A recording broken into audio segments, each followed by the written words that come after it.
Welcome to the Leading Owls podcast, brought to you by Rice University's Door Institute for New Leaders. Each week, we bring you inspiring stories and practical tips from successful student leaders, faculty, and staff, along with leadership experts and coaches that will help guide you in your own leadership journey.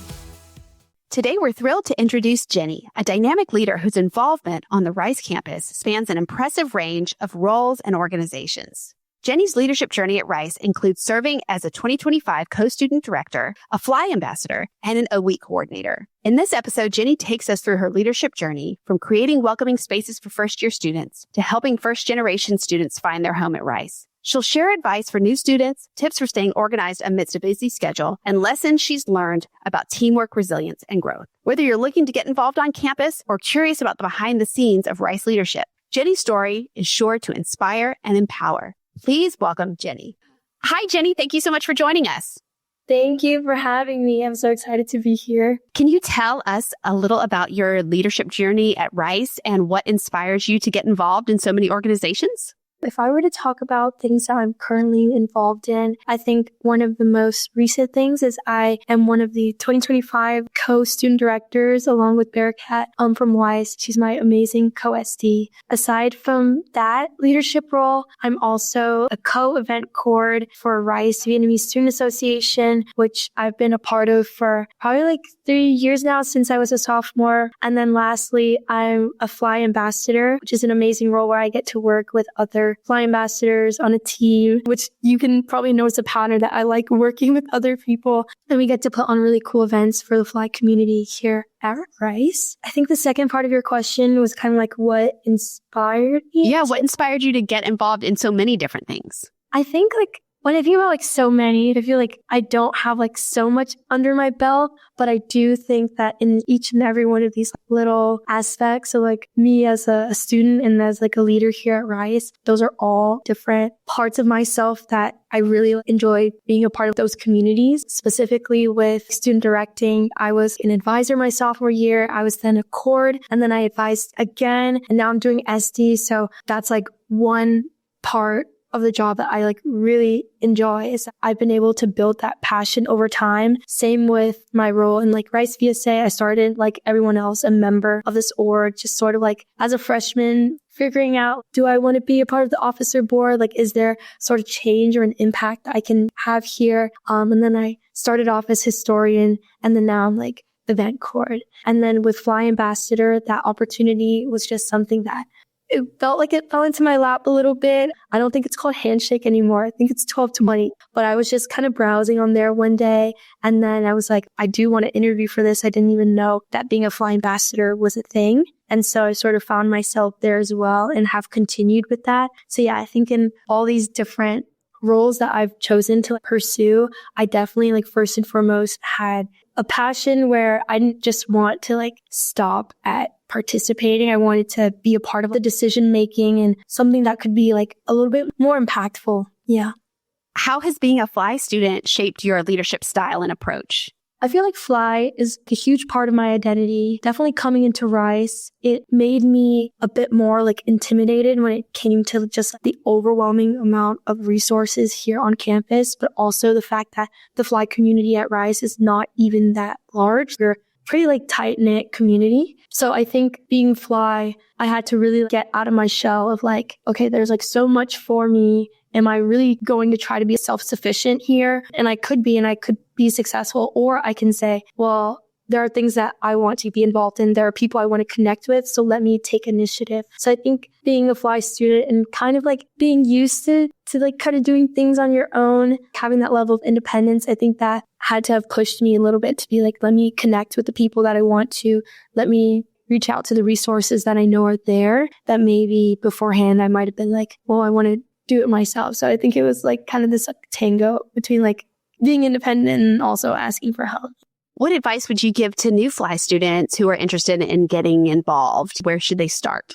The first place they should start, specifically FLI, but just in general, like any student that wants to be involved in something like an org or a club, a part of like a community, is to evaluate where they would like to prioritize their time. I'm currently a senior and I feel like I'm quite nostalgic or maybe sometimes critical. I'll look back and I'll be like, wow, as a freshman, maybe I could have done this a little bit differently or navigated this a different way. So I would just tell myself, okay, if I could just sit and think, what do I enjoy most? Where do I feel like my opinion matters and could really change something that maybe I see and maybe other people see as like something that needs to be changed? So I would self-evaluate, and then after some thinking, then it's like the doing part. So it'd be like maybe starting with a week, right? Like just reaching out to your advisors or even your DFs or anybody in your circle that knows the person from like a different college that has this experience. It's a lot of just being open to hear other people's perspectives and also their experience at Rice. And I think that's the first step of like the doing before you actually start to find like what you really enjoy and want to be a part of. So you are a 2023 O-Week Cord, which is a huge honor. Looking back on your time doing that, what was the most rewarding and challenging aspect of creating a welcoming environment for new students? It was really cool to see that this O-Week team that my co-cords and I, Lynchy and Jaco, who I adore, this team that we like curated did a phenomenal job being welcoming and being very accommodating to all the new students. I think that was something where I had a realization like, wow, like that's something that we facilitated. Like we had a direct impact on pretty much the livelihood of all these new incoming freshmen, which was amazing. And I think we did a great job at Baker College. In terms of challenging, our O-Week team, and even me and my cohorts, we are not comprehensive of the entire student body. I feel like Rice is very diverse, and that's something that Rice University is very proud of. And so it's important for us to consider many different backgrounds. And that's just something that I felt within our 3-person team and our larger 40 to 42 people. It couldn't have been comprehensive of all the different experiences. So that was probably challenging, but I think when we did student identity panels where we got to talk to transfer students or international students, student athletes, like those sort of minority groups on campus, it really opened our eyes to the sort of new incoming students that we would want to help. Now, it's about time for O-Week Cords for next year to start the application process. Yeah. So what advice would you give to someone who's looking to apply or thinking about applying?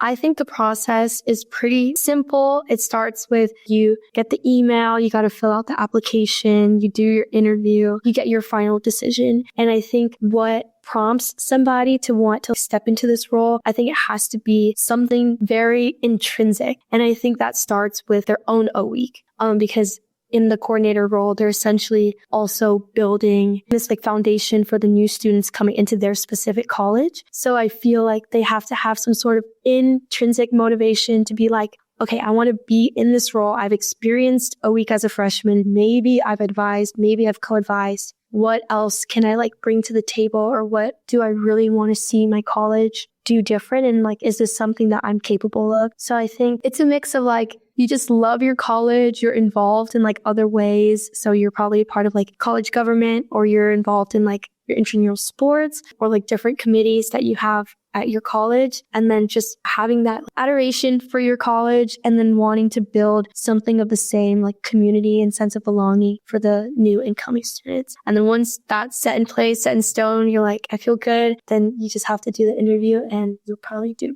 amazing. So you're involved in a wide range of activities, and you're a senior, so you're getting ready for life after Rice. How do you stay organized and maintain your energy? Oh my goodness. I love this question because anybody could ask, oh, are you a Google Calendar girl? I will say I'm a Notion girl. I love using Notion. I use it since maybe junior year of high school. I can't remember how I came across it, but it's a very organized space to just brain dump, create your own pages. People like to build templates, and it really is just your space. It could be anything you want. And that's really where I keep most of it. Everything sits in my brain, that's my outlet. I also love physical to-do lists. I have multiple of those. I also use the reminders app on my phone. So I think all those things help me stay organized, help me like stay on top of everything I need to be doing. And in terms of maintaining energy, I'm a huge okay, you should get your sleep, listen to your body. If you need a little extra teaspoon of matcha powder in the morning, take it, you need it. Also, yeah, I love matcha. So sometimes I will use that, but for the most part, it's the sleep and it's keeping up with your own mental and physical, emotional well-being. Rice KASAMA is a unique space for expression through dance. How has being a part of this group added to your perspective as a leader and a team player? I'll start with team player because when I joined, I did an audition and I realized very quickly, wow, I love being challenged in this way. I've always loved dance, but I've never followed a choreography to then perform it in front of hundreds of people. So one of our first performances this year at Isang Hall at College Station. So we went and performed in front of other Filipino student associations and their dance groups. And it was an incredible experience. And then we came back to Rice and performed at CPI Night. There are so many more performances that we're anticipating. In that sense, being a part of the team, going to practices, that has really, it has built a lot of that team, camaraderie and also hype, just being with people that also share the same passion. I think it's made me realize that so much more, that I love seeing other people be passionate about the same things that I am and are putting the same amount of effort and work into cleaning up our dance moves and showing up on time. In the more leadership aspect, I had the privilege of being able to choreograph a little piece with Jennie, who's I guess he's the founder of KASAMA and he's super awesome. And so working with him to do a little piece for Rice Dance Theater and their fall showcase was super awesome because then we went on to teach it. And then in that way I was challenged because I was how am I supposed to describe this move? And now I have to count the beats. It's put me in positions where maybe I'm a bit uncomfortable, but I think that's where the growth is coming from, that discomfort of okay, maybe I don't know exactly what I'm doing, but I'm sticking through it. I'm going to teach these people this dance. So yeah, being a part of Rice KASAMA has really challenged me and also just been a really fun outlet outside of everything else. What does your role as a co-student director entail, and what goals are you most excited about to achieve in this position? Student director, in this role, I serve as a liaison between FYP, so first year programs, and I'm under assistant directors Audra Green and Tamara Davis, who are incredible people to work with. I serve below them, and then kind of below me are the OE coordinators, and then below them are the advisors and everyone else. So in this sort of middle ground role, communication is a huge aspect. I'd like to say that I'm pretty good at, but that's also something to work on. So yeah, I really am happy that I decided to continue with being a part of an O-Week. This would technically be my fifth one. So you can probably tell that I really love it. What was the second part of the question? What are you most excited to achieve in this position? One of my favorite things that came out of the interview was they had us present our vision. And so we created a slide deck and we were this is what we want O-Week to be. And I reviewed my vision along with Barakat, my co-SD. And we saw so many crossovers and similarities, also little niche things that are kind of our own. I think for me, first and foremost, I really want to be a resource to the coordinators. So just checking in on them, making sure that they have the support they need to put on the best O-Week for their new students. Yeah, so in that sense, provide guidance because I have been in their role before. And then second to that, for the new students, I think making sure that all voices are heard and are highlighted in the decision-making process. Because I said, having 3 people to a core team and having just 40 to 45 advisors making up your O-Week team. It's not comprehensive of every single student that you're receiving. So I think that's something that Barakat and I really want to hone in on. It's just making sure that we create that welcoming environment and make sure that all new students feel like they can find a community, whether or not it's at their college, just at Rice. What advice would you give to students who are hesitant about taking on leadership roles or getting involved at Rice?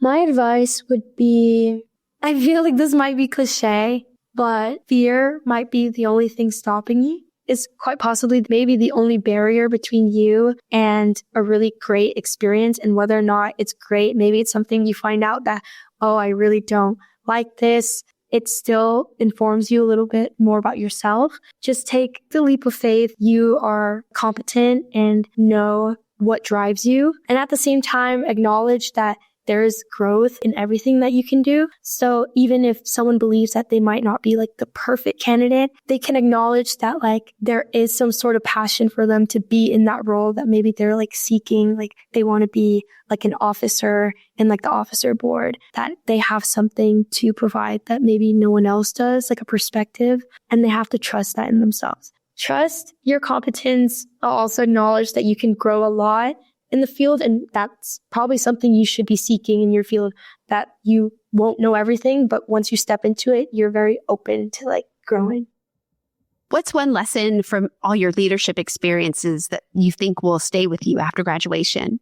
One lesson that I think will stay with me in terms of leadership, people you surround yourself with is so important to, I believe, your own success, especially in team dynamics. And I've mentioned before, in like all of the roles that I'm a part of currently, they're all where I have to work with someone else. And I personally love it because I think I'm someone who bounces with energy. So maybe like I can't give 100%, but maybe the person I'm working with can sort of cover that for me. And then we all sort of have this great dynamic. So yeah, just like the people I surround myself with are going to be really, really like critical to like the sort of experience I've had. And fortunately, I've only had really positive experiences in all the leadership roles that I've been in. Everyone has been extremely driven, organized, communicative.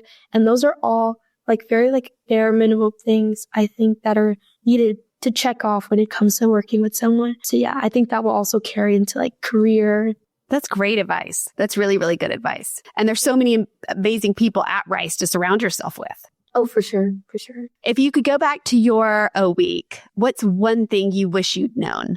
So I had a very, I think, unorthodox O week. It was O week in 2021. Though sometime in the week, someone had tested positive for COVID. And so most of our events were online. At the time, I think it was really difficult for me to really find footing, especially within that first semester. So I would just tell myself that I could have explored a bit more freshman year. I think because I just wasn't exposed to so much and was already coming in with a little bit of like imposter syndrome, I really was like, okay, I don't really know like where I belong right now. It's a really good time for me to explore because I'm surrounded by other people who also don't know where they're going. At the time, it was hard to see that everybody was still in the same boat as me because it genuinely felt that everybody else knew exactly what they wanted to do. I had peers just be like, yeah, I just got into like a lab at the hospital across the street. And I was like, oh, wow. Like, internships, like what is an internship? I had no idea what an internship was before I came to Rice. So like those sort of gaps, maybe I would have probably wanted to be a bit more confident and just say like, if I want to explore something, fear is probably the only thing between me and something really great. Yeah, I would give myself the same advice that I'd be giving other new students. I think that's great advice. It's really, really great advice. I think everyone always walks around thinking that everybody else has got it all figured out. But we're all just trying to do our best. Well, thank you so much for joining us, Jennie, and sharing your wisdom and your experience, everything that you've done at Rice, just giving everybody kind of an inside look at what it's like to be an OE coord and all the amazing things that you've done. Thank you so much for helping with O Week, even though it's your senior year. And I can't wait to experience everything you guys have planned. Yeah, me too. Thank you so much for having me on the podcast. I'm really excited for people to maybe take something away from this conversation that we had, Kevin. Thank you for joining us for the Leading Owls podcast. We will be back next week with more leadership journeys and tips to share. New episodes release each Wednesday. For more information on the Door Institute for New Leaders and our free leader development programs for Rice students, please visit door.rice.edu.